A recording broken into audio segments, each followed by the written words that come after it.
Hey, Mama. Welcome back to the Mom Walk Collective podcast. I'm Jamie. And I'm Ari, and we are two moms just trying to navigate through motherhood. But tonight we have a special guest. Her name is Alicia. She was my pelvic floor physical therapist, and we are so excited to have her on to talk about some crazy topics, some things that I experienced, some things that I haven't experienced, but we really want to bring just normalize these things and make you not feel alone if you currently are going through it. So, Alicia, will you introduce yourself and share a little bit about you, how you got into being a pelvic floor physical therapist?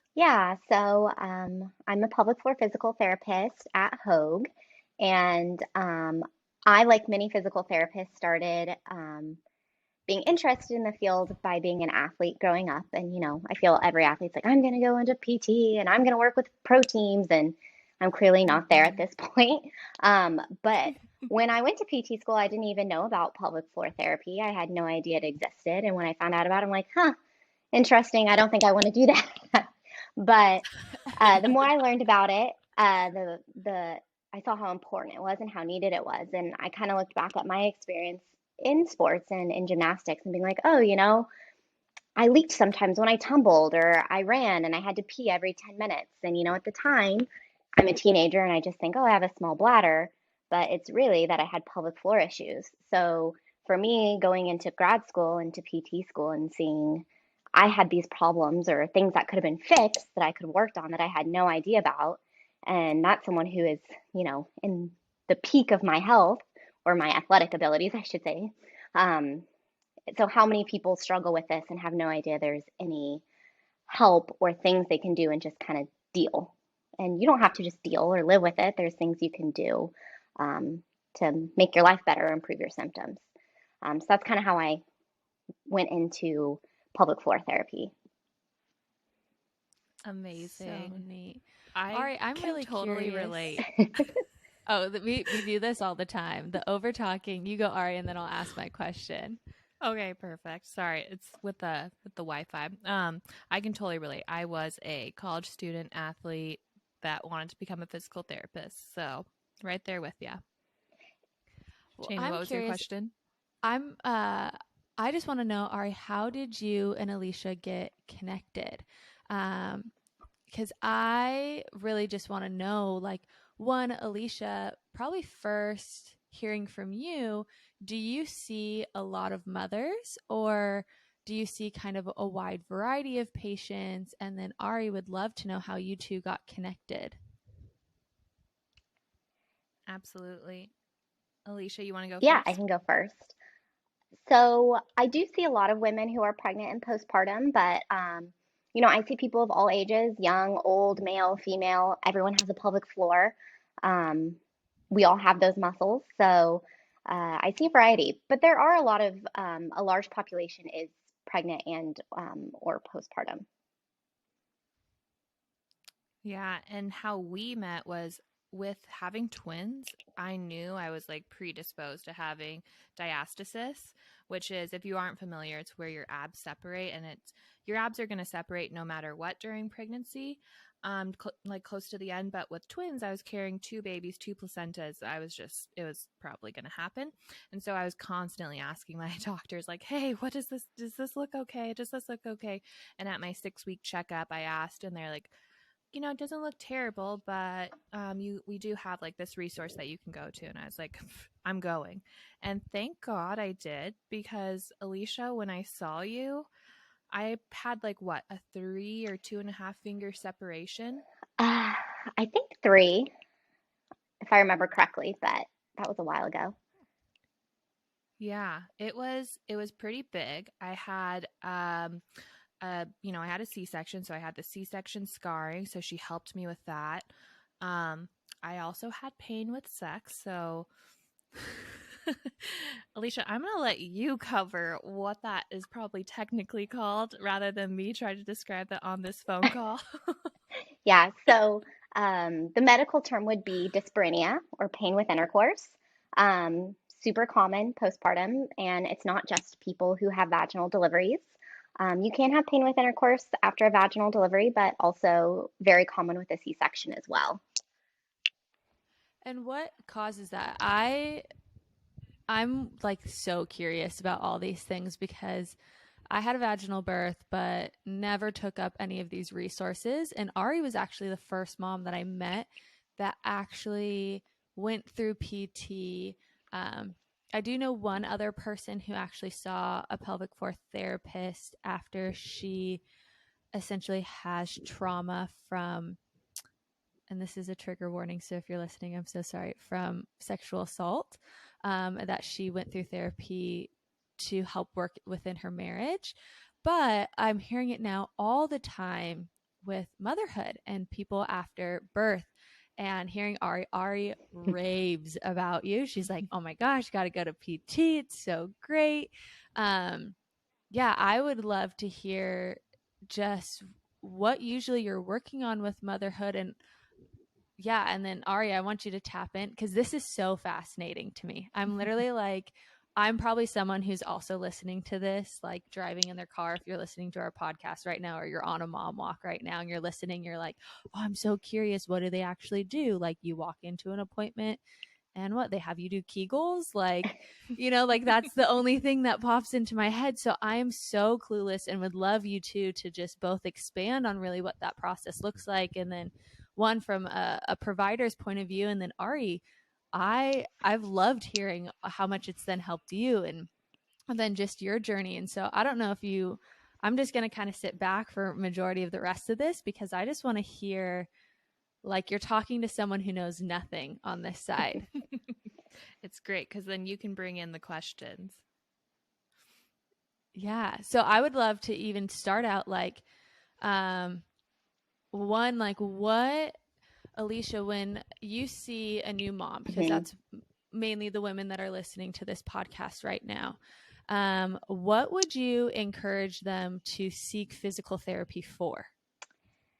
Yeah, so there's a wide variety of things that you could seek physical therapy for. I think the one that everyone thinks of, like you said, is Kegels. So incontinence, absolutely. You can see a PT for diastasis, like Ari.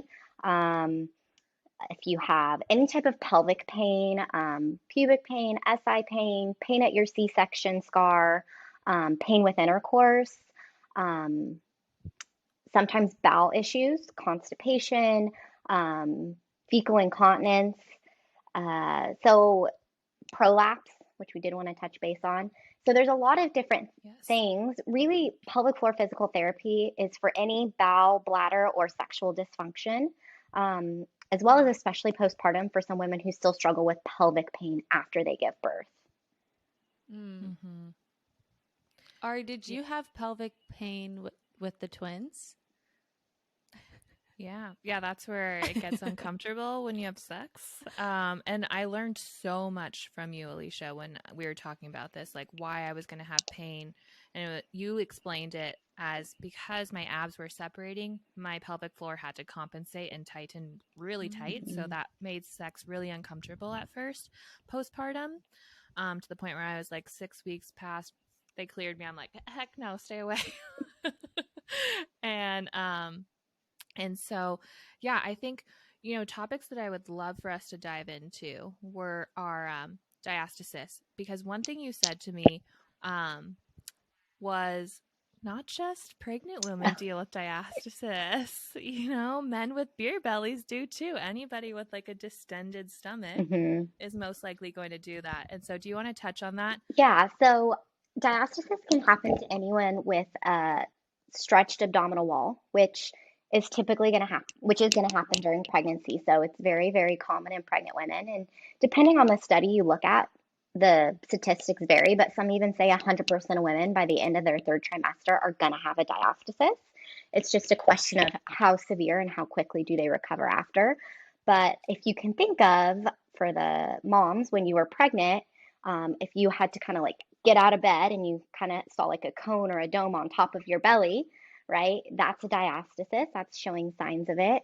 And when I sometimes have men and even sometimes women who have a distended belly because of their body types or whatever, if I'll see them get off a treatment table, I can see that same coning or doming. So it can happen to anyone. No, go ahead. Oh, feel free. I just think it's important to kind of normalize it because it comes off as this like really scary thing, like your abs are torn and ruined forever. And that's not necessarily true. Yeah, what? Because I had never had, and Ari, I don't know if your doctors talked a little bit more to you, especially having twins, but when I was pregnant, I still tried to continue to work out through my pregnancy. And I was very clueless on what exercises that were for me, that helped me and supported me as I was growing my son, and those that weren't. And I would go into workout classes and I would say, "Hey, I'm pregnant. Like, can you modify anything that I probably shouldn't do?" And I realized that something probably was wrong because I experienced a little bit of diastasis. And I asked the instructor, I was like, "This looks off. Like, this doesn't look normal. Like, what's going on?" And she wasn't a very informed fitness instructor at the Legree studio that I was at. And it wasn't then until I asked my doctor on my next visit, which I was like 5 months pregnant, "Hey, can I be doing this exercise?" Um, so do you see a lot of that? And do you have any tips or any educational insight on women who are pregnant right now that can kind of support to help the diastasis? I know you mentioned that a lot of women, almost all women, experience it Hmm. third trimester, but is there anything that women can do to support it during pregnancy? Yeah. So a lot of people get very fearful of doing any ab workout during pregnancy, and it's actually good to keep working your abs and keep them strong because that's going to help with your recovery after you give birth, but also just, making it through pregnancy. Pregnancy is hard. It's hard on your back, it's hard on your pelvis, and staying as strong as you can is going to help support your body.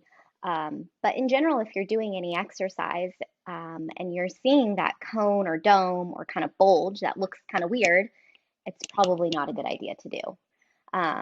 So, kind of the big rules of thumb or things you'll read online will usually say no sit ups, no full planks, no double leg lifts, and then no big twisting motions like a Russian twist. Uh, some people can do those up until their third trimester and they're fine and they're, well, probably not a sit up, but like a plank and they're not coning. Some people might, if they show earlier, if their core is weaker, they're having twins, right? They might be at like 12 weeks and not able to do that. So it just kind of, there's so much variability and everyone's pregnancy is different that it's hard to kind of give a one size fits all answer. That's helpful. Yeah. Nobody talked about diastasis in my doctor's appointments until I was actively bringing it up because I saw it on the Times, which, Alicia, I don't know if you know, but the Times is TikTok. Okay, I was like, is this TikTok? Yeah, if you ever read something educational or watch something educational, you're actually reading an article on the Times.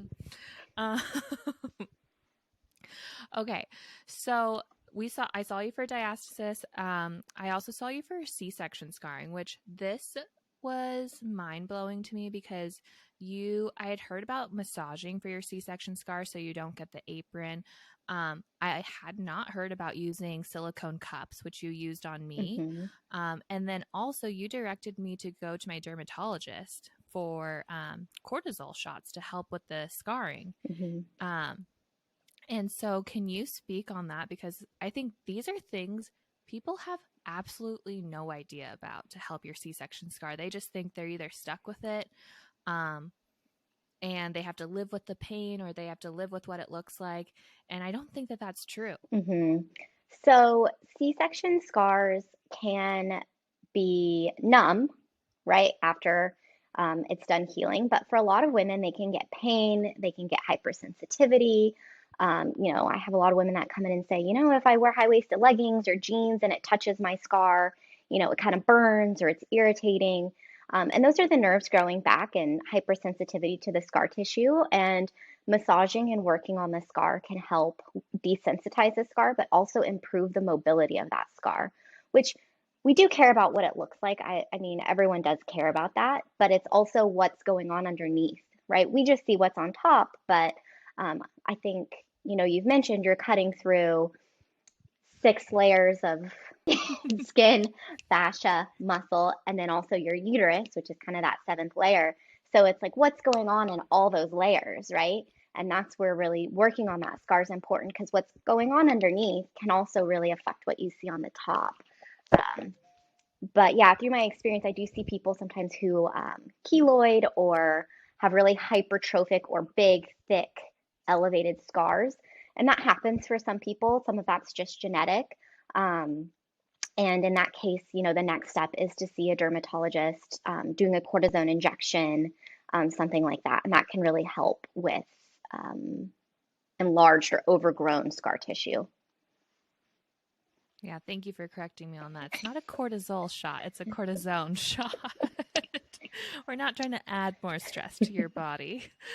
Okay, so then let's jump into the topic that I really want to highlight today and just really hear from you because neither Jamie or I have experienced this, but when you told me that this is common for mothers postpartum, I was shocked because people don't talk about it. And before we started recording, you guys were talking about prolapse.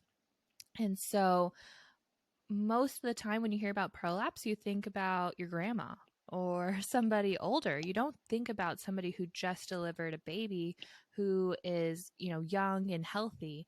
And so let's talk about this because yeah, nothing's TMI on this podcast. And if you have experienced this, we want to normalize this for you. Yeah, it's much more common than I think most people know or aware of. People don't talk about it. No one's going to tell you that this is happening, which means when it is happening to someone, it can feel very isolating and very much like I'm the only one in the world that's going through this. So I think it's important to really talk about. So for people who don't know, pelvic organ prolapse is just, it can be usually postpartum. It's the bladder, the uterus, or it could be the rectum kind of falling down through the walls of the vagina. And it could be one, it could be all three. Um, and, it can be very scary. And a lot of people kind of notice it themselves. They're like, oh, I saw a ball. I felt a bulge. I looked down there showering or going to the bathroom. And I was like, what is happening? And then they go see their gynecologist or their OBGYN and find out what's going on. What usually, because this is just so fascinating to me, what usually is the cause? I know, like, you just held a baby, and so those muscles worked Mm-hmm. uncontrollably for the last 9-10 months to essentially house another human. Mm-hmm. And is it just like those muscles not strengthening quick enough? Are there things that can increase the risk of it, Mm-hmm. maybe being too mobile quickly after delivery? Mm-hmm. Is there kind of those, or sometimes is it just happens and there's a cause like that? What usually is like a leaning factor for someone to experience that? So sometimes it does just happen, which can be really difficult. Sometimes, you know, it you can, people who are like, oh, I had a 10-pound baby, I had a 30-hour labor, I pushed for 10 hours, it's like, yeah, your body went through a lot. Um, Instrument assisted delivery can always kind of add a challenge, if you need to have a vacuum, especially multiple like attempts with the vacuum. Um, a lot of straining after you give birth. So, and it's common. A lot of people are really constipated after they give birth, but you just push and everything's weak and fatigued, and then you're straining days after. And yeah, I do also recommend for a lot of people really waiting that, 6 to 8 weeks after you give birth before you jump back into heavy exercise. I think sometimes there's this push online of, oh, if you feel good, you know, start lifting again, or, oh, you don't need to wait that full 6 weeks to run or jump. But your body's still healing, you still have that placenta sized wound inside your uterus, and the muscles are still healing, and the ligaments are still healing. And you can't really rush tissue healing. Yeah. I know this might sound a little aggressive, But I knew something was going to sound like this at some point in this conversation.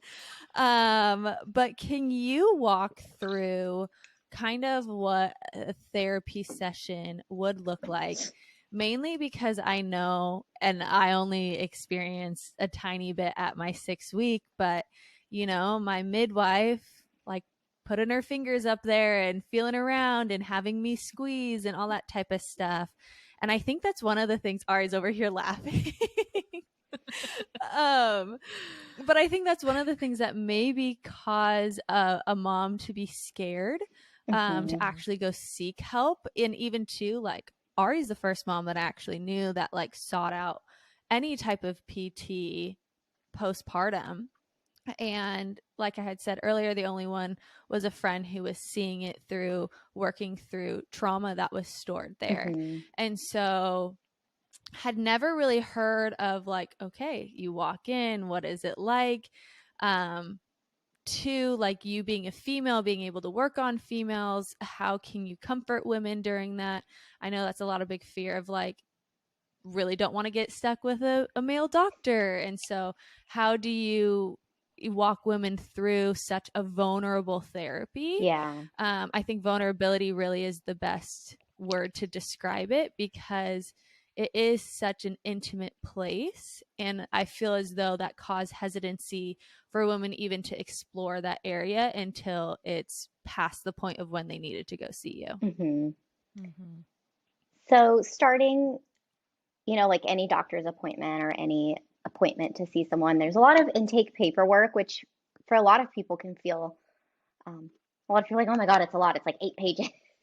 But it's to really figure out what's going on, what's the background, and what a lot of people think is not important information is actually important to the provider. Same thing with your regular doctor. uh, so we go over that. I always kind of ask people, like, what are you here for? Like, tell me kind of in your own words what's going on. There's definitely a talk about, I have my model. We go over our anatomy, what we want to look at. And then, I always say we're going to start, anyone postpartum.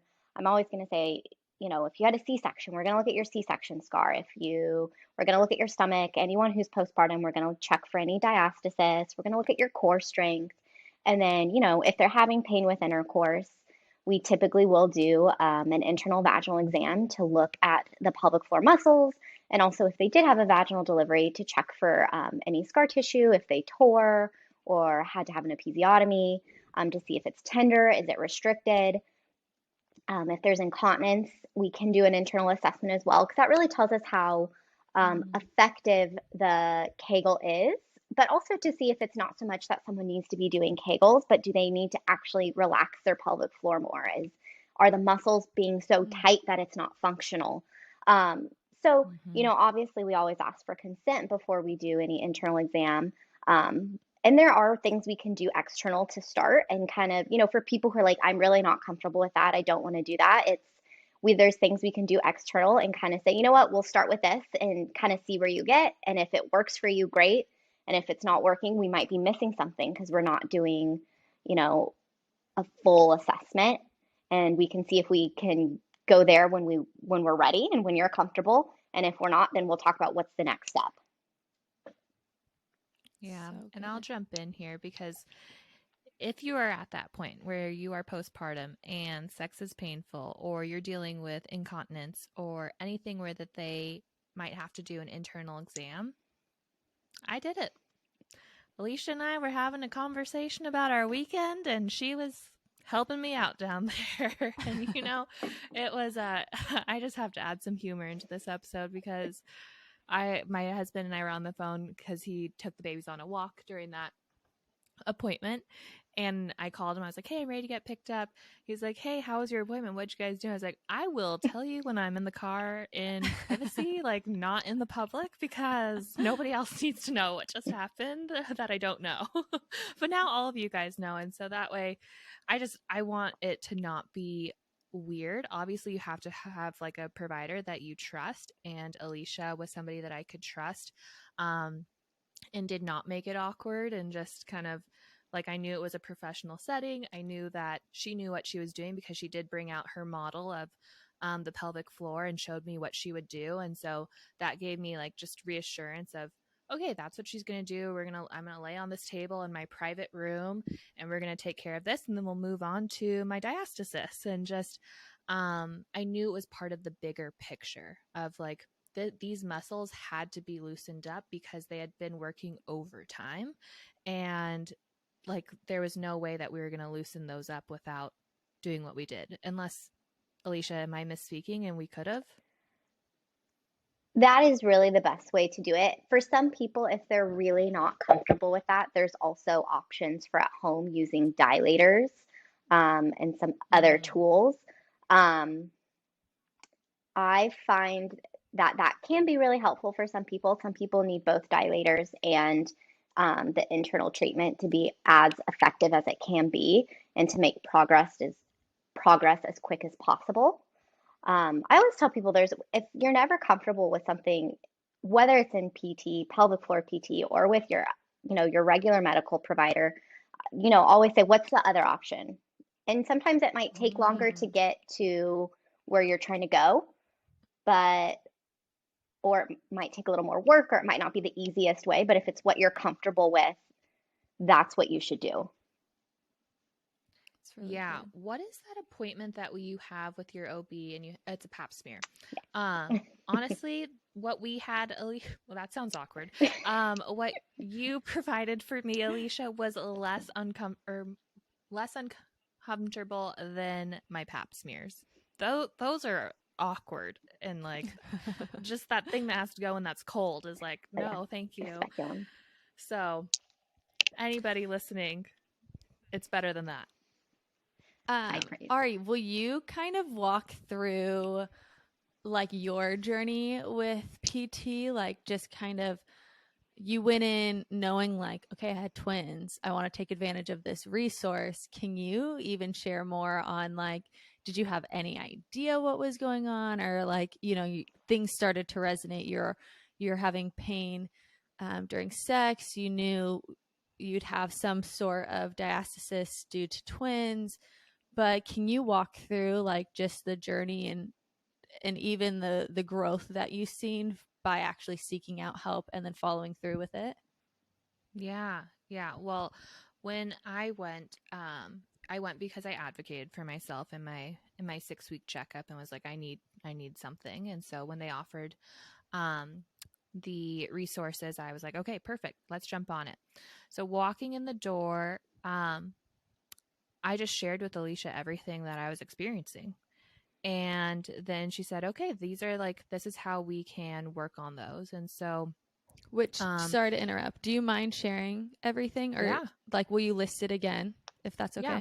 So I had diastasis. So, like we mentioned, it was between like a 2.5 to 3 inch or 3 finger separation. So that meant when she stuck her fingers in between my abs, 3 fingers could go down, which is so crazy to me.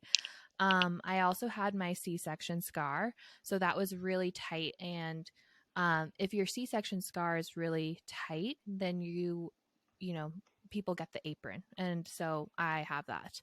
And so we were trying to loosen that up. Also, I can't remember if before my appointment with you, Alicia, or like after.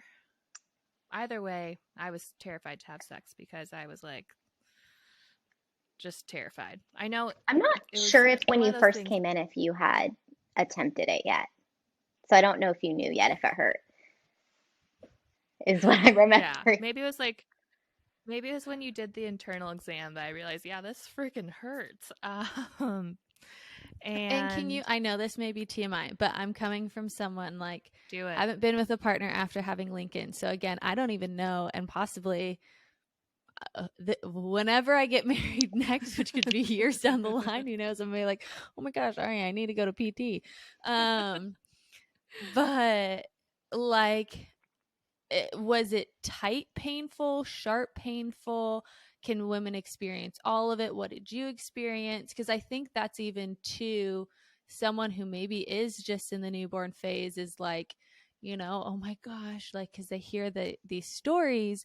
Can you kind of describe, I know, sorry, TMI, thank you though, for sharing. It's helping a lot of women. And Ian, who's editing this, thank you so much. It was tight painful. And so maybe it was because at my 6-week checkup, we also did a pap smear. I think that's what it was. We did a pap smear at my 6-week checkup, and that's when I knew, like, this is not normal. And I think we started this podcast me saying, like, your vagina is not safe, even if you have a C-section. Because I thought having a C-section, I was like, great, everything's going to be good down there. It's going to be like nothing ever happened. And maybe that's the case, that nothing came through, but you still deal with like pain. You still deal with blood coming out. And so your vagina isn't safe. But with our sessions, we were able to work through, the pain with intercourse. I think we only did 2 of those sessions because every time I was like, what are we doing today? I just had to check with you of like, are we doing that again? Mentally prepare. And when you again, sorry, I keep interrupting because it's so fascinating to me.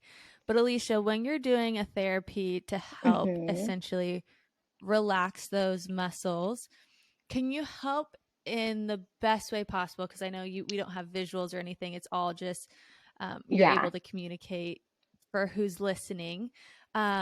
What that muscle structures like internally, and then how you're actually working that muscle. Because I think that's part of the mystery of there's not a lot of education on what that actually looks like. So like Ari said, I always have my model during the first session, so I can kind of say like, all right, here's your muscles, here's what they look like. I always kind of tell people to think of their pelvic floor kind of like a sling or a hammock or a bowl. And there's still muscles. So just like you have muscles everywhere else in the body, they can be in spasm, they can be really tight, they can be really weak, they can be both. So we need to see which of those, or maybe all of those, what are the muscles like? So we go through the anatomy I show with the model, and then basically, I insert one gloved, lubed finger into the vaginal canal, and then kind of mapping out through the muscles. I will just apply a little bit of a pressure. And I always kind of tell people, if it is sharp, if it's burning, if it's tender, if it feels like it's ripping, anything like that, tell me, because that feedback's important. And also to make sure it's not incredibly uncomfortable for the person who's undergoing the treatment. And then what I'm feeling for is, what do the muscles feel like? Do they feel like they're in spasm? Do they feel like they're not letting go? And then we kind of map through the muscles. And I also will, like I mentioned earlier, check for any scar tissue restrictions, if there is any tearing or episiotomy, to see because sometimes pain with intercourse isn't the muscle, it's just the scar tissue can be really tender or restricted. And also kind of looking at tissue quality. Does the skin look dry? Does it look irritated? Because if you are breastfeeding, and even if you aren't and you gave birth relatively recently, your hormones are still changing. You have less estrogen. The tissue is going to be thinner in that area, and you're not going to self-lubricate as well. So then it's also, are we using lubricant? Are we using good lubricant? And for people who still feel like their tissue is really dry and irritated, what are options, even over-the-counter options, that you can use to kind of help heal things? Yeah. If if we could get a list from you of maybe things that they could get easily to help, that would be helpful, because we could put it in the show notes, and that way you guys have access to it. Purchase it in your privacy of your own home, maybe on Amazon. I'll put the silicone cupping that I also use for my C-section scar. We'll put that on there. The lube that I got, all the details.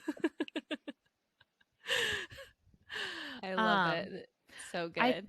I feel like we didn't dive into prolapse enough. And so I want to go into that more, because that's the topic that you really absolutely do not hear about. Not even on TikTok have I seen that.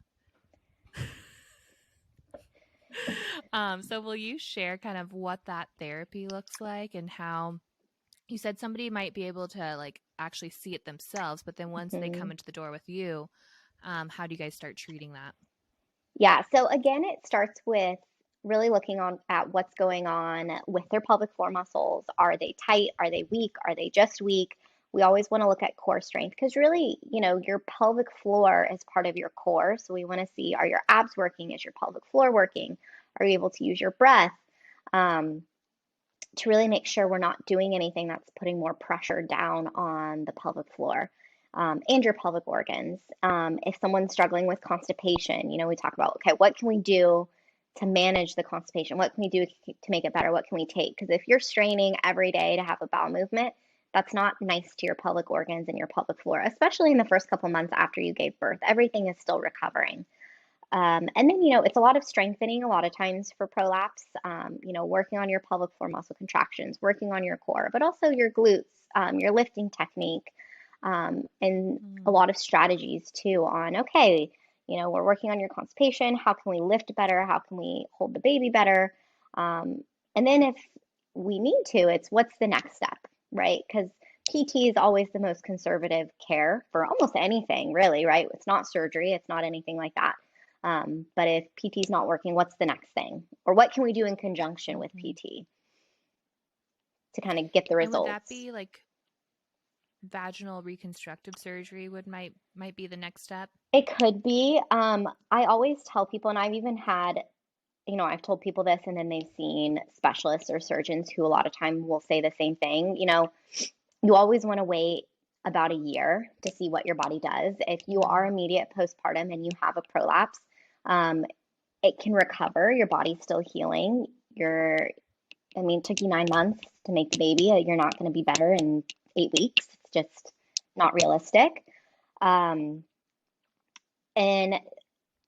some people do have the prolapse repair surgeries. The next step, even before that, sometimes is the use of a pessary, which is basically an insertable device that you would get through your gynecologist that's put internally into the vagina to help support. I actually had, I think it was a course someone once called it her sports bra for her vagina. So it's all how you look at it, right? That's amazing. But if you have a prolapse and even if it's really bothering you, doing the PT, wearing a pessary maybe are options because if you want to have more children, if that's something you think that you want, you really should not have, and a surgeon should not do the repair until after you are done having children because it's a decent recovery, and then if it does fail and kind of falls again after having another child, having another surgery done is just the outcomes just are not very as good. So they do really recommend if you have a prolapse after a first child and you think you're going to want multiple, to wait until you're certain that you're happy with where you're at. Done. Yeah. That's a really good call because that's something we also talked about with getting a mommy makeover and getting a tummy tuck. If you're not sure that you're done, then Wait. you always said like refrain because you've seen others that have gotten it done, then get pregnant again, and I'll let you share. Yeah, I've seen it once or twice. I tend to see, I've seen some really tough diastasis and things like that after that, and just the abdominal wall can look, a little strange after. Not that everything's about how it looks, but I think it's just really tough to have a child have this major surgery, which, a mommy makeover is a major surgery. And they pull, if you've ever seen someone after a tummy tuck, they pull that abdomen really tight. And then to have that stretch again and all the scar tissue, it's a lot on your body. So I always kind of tell people if you think you might want one more, push it off a year or two, just to make sure. Yeah. Or in my case, get pregnant with twins again. If the risk. Sorry. Not that I am going to get pregnant with twins again. We're not going to speak that out. Okay, Jamie, what other curious questions do you have? No, this is just so good. I have a follow-up question to what you just spoke about. So is really the best okay, I can't even say best form, but is one of the recommended treatments then really bed rest?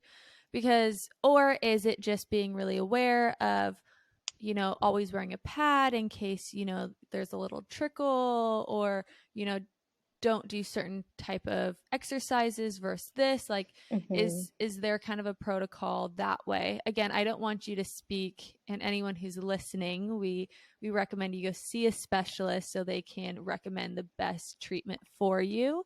um, these are just things that I'm curious about, but what usually is kind of that protocol on, because if it's fallen and you're wanting to have more kids and you're looking 2-3 years, is it just kind of accepting the fact of like, I can maintenance this by wearing pads, being Hmm. bed rest, maybe exercise as just walking? Yeah. Again, I'm Yeah. So if you have a prolapse, um, you don't want to do just bed rest because bed rest is going to make all of your muscles weaker. So you want your pelvic floor to be strong. You want your core to be strong. You want your glutes, your legs, right? You want your hips to be strong because that's going to help support your pelvic organs and your pelvic floor. Typically, if someone does have a prolapse, and especially if you're noticing one, in your first couple months after you give birth, it's usually a good idea to stay away from any exercise that is really high impact. So, like high level plyometric, maybe running for some people, and then truly heavy lifting. So, I usually tell people to be careful with like CrossFit or one rep max type exercise. But a good rule of thumb is if you have a prolapse, and if you're like, hey, I can go to Pilates and I don't feel more pressure, I don't feel it falling more, it doesn't feel heavy, great, do it. If you can walk 3 miles and it feels good, do it. There's no one size fits all. So part of it is Mhm. seeing a specialist, if you see what's going on, to get an idea of what's actually going on with your body. How bad is it? How strong are you? Where are you at? Um, but also listening to your body and not just pushing through and thinking, oh, no pain, no gain, right? If something doesn't feel Mhm. good, it's probably not good to do. If you're doing something and you're feeling, a lot of pressure or heaviness, or you go to the gym and then you come home and you're like, oh my gosh, I see something down there, then probably wasn't the right thing, or you should listen to your body. Because at the end of the day, that's a big part of progression and what someone can do is how are you feeling? Yeah, that's so it's good to good. hear because I think our society always like pushes harder and harder and harder. And when you're recently postpartum, it's so interesting in other cultures. They really cater to the mom and really focus Hmm. on the healing. Yeah, in the US it's just not quite the same. Um what would you recommend to the moms listening to this if they're experiencing something postpartum that they maybe don't feel as normal? How can they find themselves with somebody like you? Yeah. So I always tell people, especially the people I'm seeing who are pregnant, they're like, oh, can I come back after I give birth? And I'm like, absolutely, see how you feel. And if you feel like something's not right, bring it up. The best time, honestly, because you're going in no matter what, is that 6, 8 week follow-up appointment and say, this feels wrong. This is weird. I don't feel right. I'm leaking. I'm this, I'm that, whatever. And even just ask, say, can I go to physical therapy? Can I get a referral? I mean, you have listeners and people with the Mom Walk Collective from a lot of different states. So, depending on your state, your insurance, all those things, some places you won't even need a referral from your doctor, Mm. depending on the state and the clinic and things like that. Um, and if you're looking for a provider in your area, I mean, obviously you can always Google, Goodle. Google, we can Google. You can always Google, right? Like a pelvic floor therapist near me. There's also some directories through pelvicguru.com and pelvicrehab.com, where they have providers, and then you can put in your zip code and maybe find someone near you. That is That's super helpful. incredible. We will Well, add that in the show notes. yeah, we just want to thank you so much. Ari, thank you for even thinking of Alicia. Alicia, thank you so much for taking the time out of your day to talk about PT and pelvic floor therapy and this taboo topic in postpartum. I know it was so fascinating for me. So I hope those of you who are listening, maybe you've experienced this, maybe you're similar to Ari, or maybe you're similar to me, and this was just so fascinating and mind-blowing and incredible. We want to make sure that you guys are connected and have as many resources as possible. So if you've never attended a walk, go to the momwalkcollective.com, go to our walk finder, type in your zip code, and find a walk closest to you. Any resources that we have that we can pass along, we will post through our socials, the Mom Walk Co. on Instagram, TikTok. Make sure to tune in to more of our podcasts. They come out every Monday, Thursday. Here's the cringy, like, subscribe, comment, rate us, all the stuff. We really appreciate it. Ari, anything to close out? No, just thank you so much, Alicia. This was super helpful. And we love you, mamas, and we'll talk soon. We love you, Mama.